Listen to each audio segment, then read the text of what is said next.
Thank you for joining us. You're listening to the Write Project podcast and radio program. This is a show about writing and modern Newfoundland author culture. This program is produced and recorded at CHMR FM 93.5 FM in St. John's, Newfoundland and Labrador, and is aired on other great stations in the province and elsewhere in the country. It can also be heard online at www.chmr.ca. I'm your host, Matthew LeDrew, author of the Infinity series and founder of Engine Books. Let's see what we have today. Thank you very much for joining us for a special episode of the Write Project podcast. I know I say they are all special. This one definitely is. We have on with us Andrew Hawthorn, currently best known for his work with the CBC as a wonderful journalist. But I know him as the author of Silvern Voices from Mythology from the Rock, the best-selling 2021 anthology. And previous to this, I knew him as the author of Mere Appendix from Tales of the Teenage Mutant Ninja Turtles number 54, January 2009, an amazing issue of the original Mirage Comics run of Teenage Mutant Ninja Turtles before the Viacom buyout, and I was just insane. Like, I went insane when I learned that, and the local Andrew Hawthorn was the same. I went a bit nuts. I was like, why are there not? Someone locally wrote an issue of Teenage Mutant Ninja Turtles. Why aren't there statues of this person? Teenage Mutant Ninja Turtles is the greatest thing ever. Like, they should rip down that weird statue that they've been saying they're going to rip down up by Confederation Building. And Corte Real, yeah. Yeah, and just put up you holding an issue of the thing. And the issue's real, you know what I mean? They could tape it up there. And just there you go. That's perfect. Weathered. Yeah. That might be going a bit far, but I appreciate it nevertheless. Yeah. You have a professional reputation to maintain, so you're going to have to dial back in some of my enthusiasm here. I mean, I have a professional reputation, but as a writer, I'm all for statues of myself, as many as possible. So yes, absolutely. That's fine. And it could be a big thing, like every year someone could rail against it and we could like pull it down, and then we could make a big deal of putting a new one back up with a new issue every year. It could be fun. That'd be great. Yeah. I still harbor ambitions to be the kind of person who gets a statue put up and then hauled down by an angry mob. So that's fine. That's infamy. That never leaves. Like, fame is fleeting. Infamy stays forever. That's forever. People are going to curse my name for hundreds of years. Yep, absolutely. The name will be a curse. Hawthorne. Yep. That's what it's like. It's kind of what it's like now. So you wrote an amazing issue of Teenage Mutant Ninja Turtles, Tales of the Teenage Mutant Ninja Turtles, called Mere Appendix. It was 12 years ago. I'm going to talk to you about it. Was yesterday. I just finished rereading it. I've read it a dozen times. It is possibly the most science fiction-y, exploration-y, like the most Arthur C. Clarke, Robert Heinlein episode of Teenage Mutant Ninja Turtles issue. Sorry, I keep saying episode. It's very philosophical. It's very amazing. For anyone who doesn't know the issue or like the concept around like the character I'm going to talk about, I'm going to do a brief like thing for our listeners. But there's a character in Ninja Turtles called the Fugitoid, who was originally a man named Professor Honeycomb. And it's just an early issue of not Teenage Mutant Ninja Turtles. There was an early comic, pre-Ninja Turtles comic by Eastman Laird, the people who created Ninja Turtles, called The Fugitoid, and they were trying to make this thing happen. It lasted one issue, and by all intents and purposes, it did very poorly. Like, I bought an original run issue of it online for $3, and it's Did you really? Oh yeah, like when Mirage closed and when they sold to Viacom, they were selling off all their old stock. Yeah. Like, they were selling that one for nothing. It was 40 years later, and they still had like mint on card ones from when they printed it. It was insane. So it did not do great, but I've got it there, and it's a wonderful issue. But I'm a giant nerd, and they're clearly giant nerds, and they wanted to incorporate all of their work into their shared universe. So they kind of retroactively said later, oh, this was in the Ninja Turtles universe, and had them intersect. And since then, he's lived on. I'm talking too much, but I'm going to, like, this is the worst opening ever, because you're a guest, and you've said 2 words. That's fine. I'm enjoying remembering all this stuff about about Honeycomb. It's you know, it was a great story. It is. I'm going to get to you in a second. I'm sorry. This is the rudest That's all right. I've ever been to a guest. It's funny though, because like back in the day, like when Turtles really took off, they started taking everything into Turtle. They were taking other people's stuff into Turtles too. Like Stan Sakai, of course, was all over there. Yeah. Cerebus. Yeah. Cerebus started, like they were Archie. Yeah. Just whatever. Yeah, everything's Turtles. It's like, this won't cause a rights issue later on down the road where some issues can't be reprinted. Why would that happen? Well, everybody's got a couple issues that can't be reprinted. You know, Jack Kirby's Machine Man came from a 2001 A Space Odyssey adaptation at Marvel that they're not allowed to, they don't have the rights to anymore.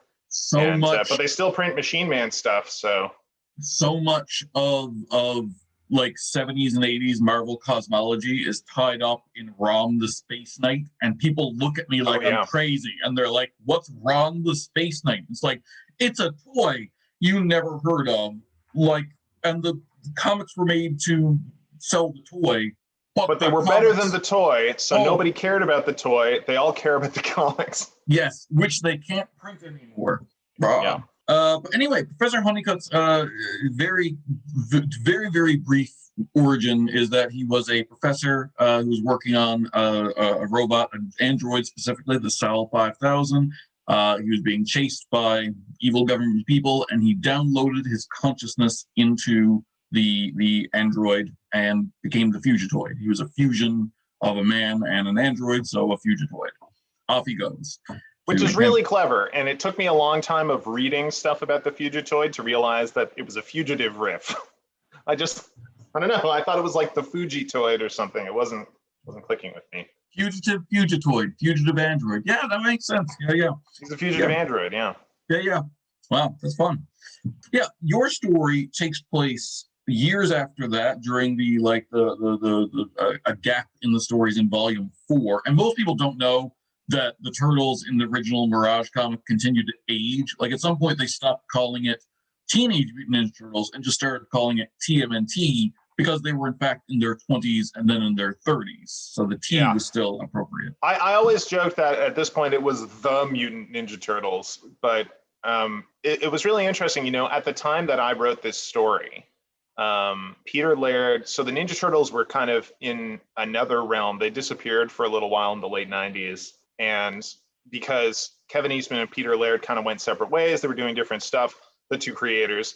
Kevin Eastman bought Heavy Metal magazine, and he was focusing on kind of hard sci-fi stuff. And just kind of Peter Laird was like, you know, maybe I'll do some more Turtles. And so he ended up buying back Kevin Eastman's stake in the Turtles. He bought it back from him and started putting out his own books. And so he put out the book that I was one of the many writers on, and Tales of the TMNT. But he was also doing like a mainline TMNT series that was really, really interesting because and very slow to come out. Yeah, like it was all about these turtles kind of in their 30s, and it was much quieter and contemplative, and it was about the turtles growing up and aging. They were all going different ways. They had to deal with the loss of Splinter, which is a storyline that was never resolved. And like Michelangelo had like a surprise kid with an alien princess. And I think Raphael mutated into kind of a dinosaur thing, but he was into it.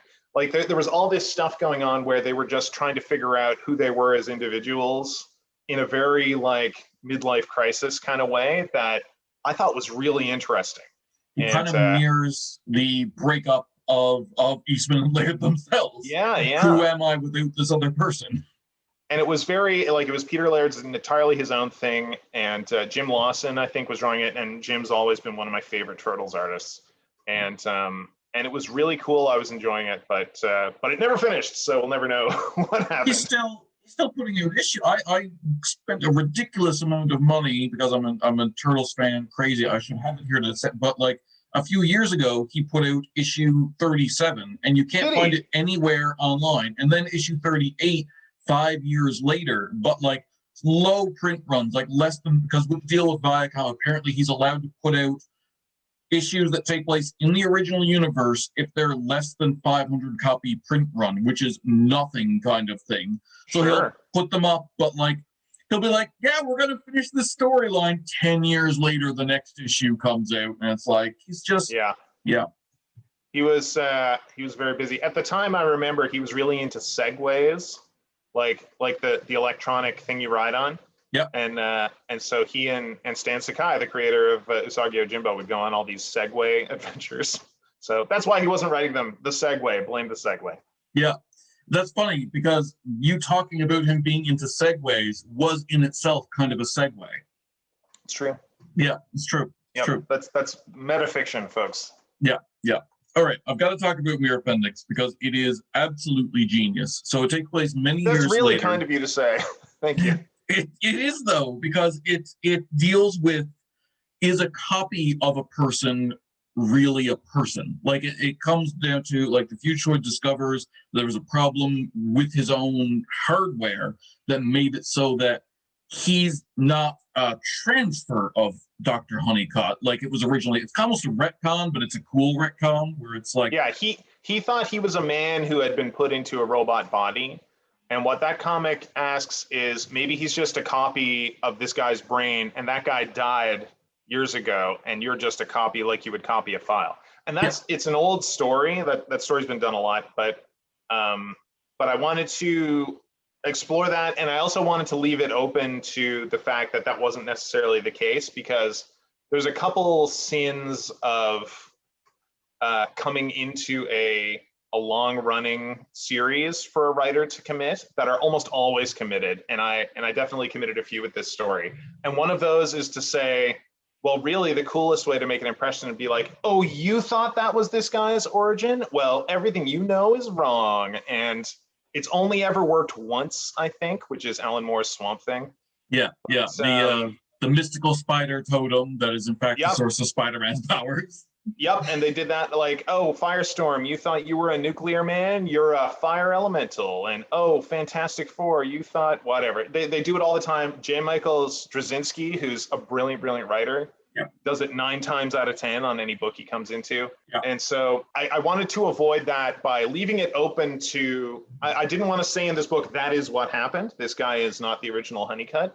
I wanted to say, what if he wasn't? And to have him think that was the case and have to deal with that on a personal level, instead of saying everything you know is wrong. So it's not necessarily the case, and there's a few clues in the book as to whether or not it is. Cool. I am going to go search for those clues, because I was, and I appreciate, like, that it's not set in stone, like, oh, this is definitely the case, like, I got that. But to me, that's more reflective of life. You know what I mean? Like you don't get hard and fast answers to philosophy in real life. He questions it for the first time, like in this story, and he comes to his own, okay, this is what I believe about my existence. By the question is more important.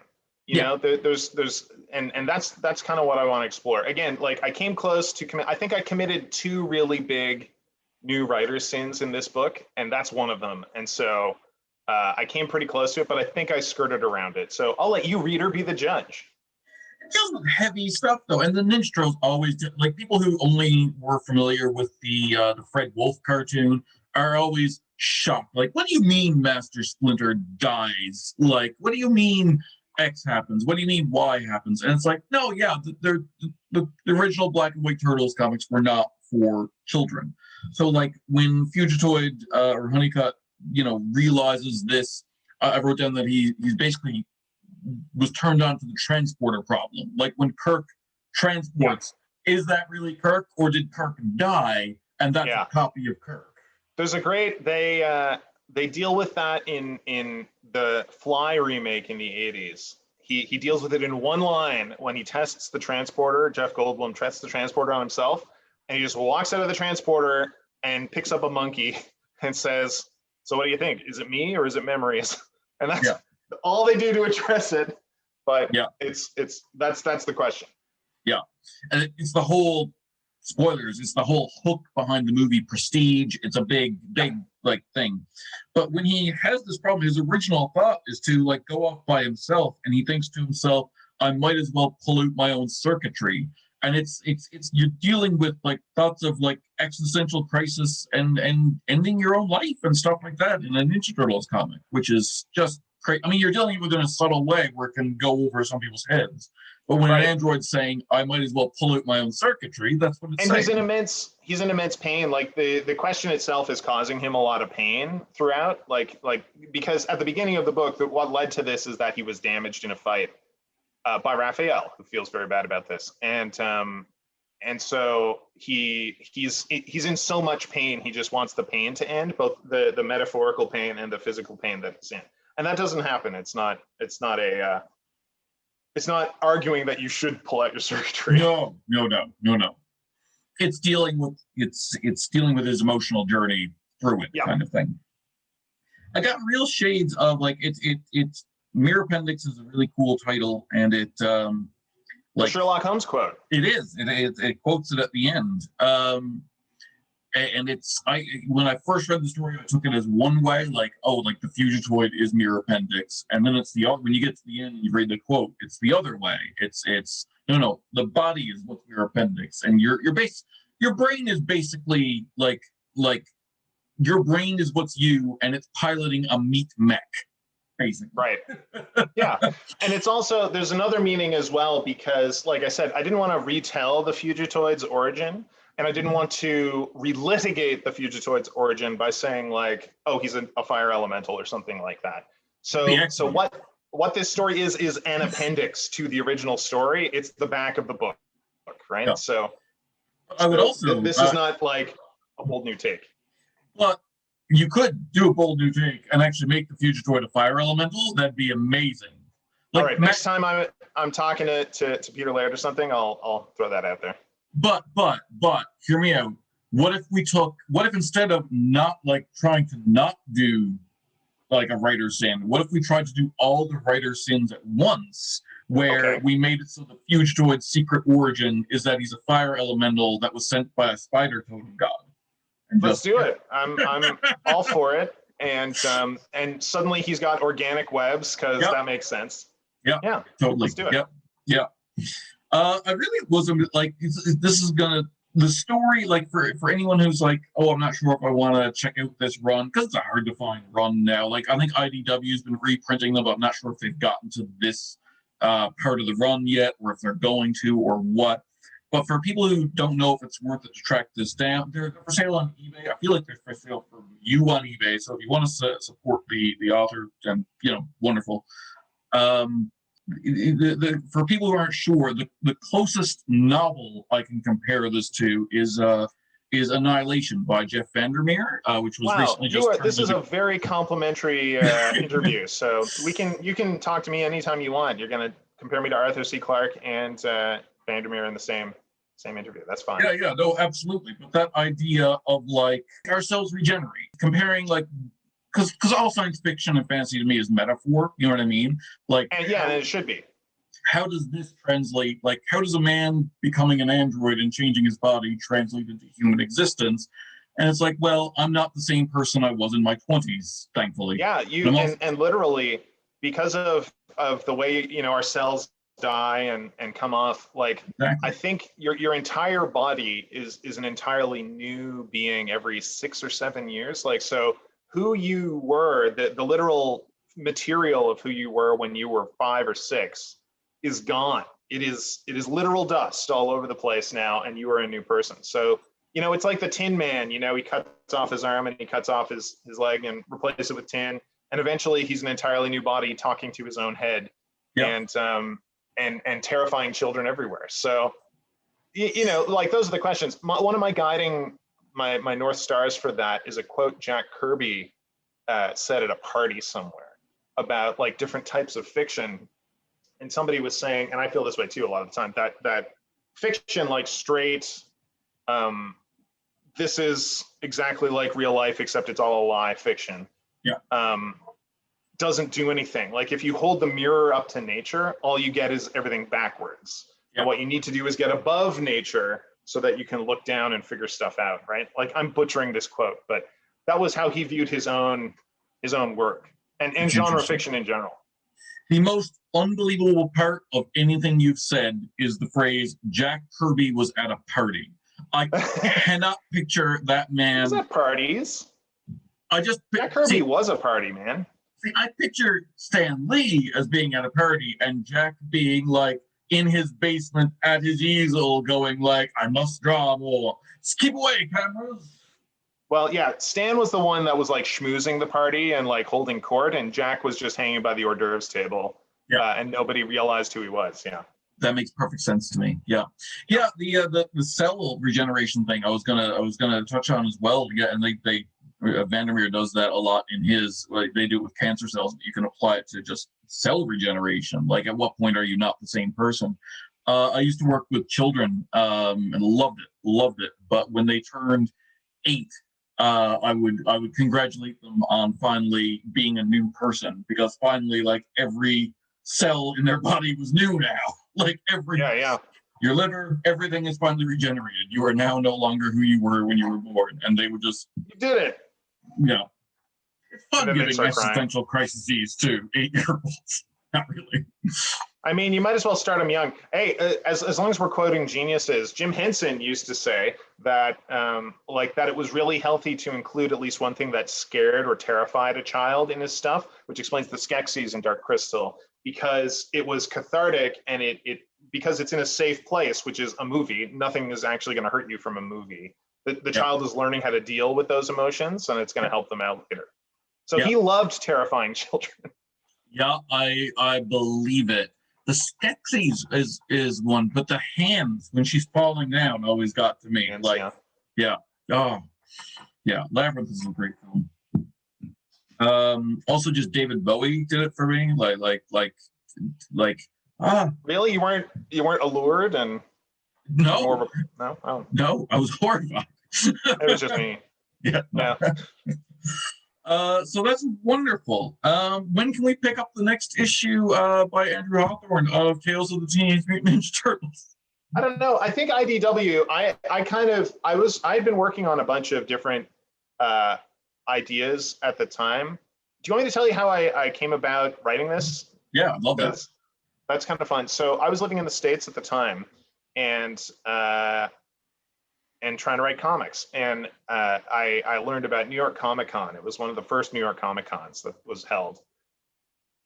And Mirage was going to be there. And so I thought, well, I'll just pitch a story to Peter Laird and see what happens. And it was a really cool convention for me, because I went down there and genies kept popping out of nowhere and giving me comics advice. And I don't know why, but that was kind of it. So it was kind of like a spiritual experience. I'm sure Comic Cons are a spiritual experience for lots of people, but like frequently I would be standing in line for something and somebody would just turn around and say, you know the difference between people who write comics and people who want to write comics? It's just critical mass, man. And then they walk away and I'd be like, okay, cool. And one of those genies told me, like, the difference between people that get the work and the people that don't is the ones that get the work asked for it. Yeah. So I just walked right up to Peter Laird and said, hey, I'd like to write Turtles. And he's like, cool, talk to Murph. And so I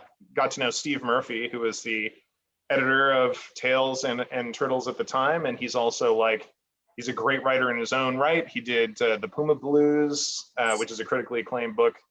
Under his pseudonym, he wrote my entire childhood, because I got into Ninja Turtles through the Mighty Mutanimals. I am the one living fan of the Mighty Mutanimals. Oh, you're not the one. There's lots of them that love those guys. And yeah, he created most of those guys. He was one of the main guys behind Archie. And what was cool about Mirage, what you understand about Mirage is it was a comic studio, but really what it was is like a mining corporation, and they are mining turtles is the resource that they're doing. And so there was all these guys, Murph, Steve Levine, all of these artists that are working there. And so everything that came out at the height of Turtles, every lunchbox and t-shirt and all of that stuff came out of Mirage, because one of those guys drew it. It wasn't just like here comes Levi and we're going to license Turtles and produce Levi Turtle shirts and jeans. All those guys, they kept it all in-house. Yep. And so they kept an extraordinary amount of control over it. And as such, the creators of the actual stuff were able to be the ones that really profited off of it, which is the great story of Turtles. Yeah. And so, yeah, like you said, I met all these guys who had basically created my childhood, who were, and I saw original pages from Mighty Mutanimals and the Archie run and all this stuff that they had there. Anyway, so I got to know those guys over the years and pitched a bunch of ideas and just talking to them, because comics is an industry that runs entirely out of the cons.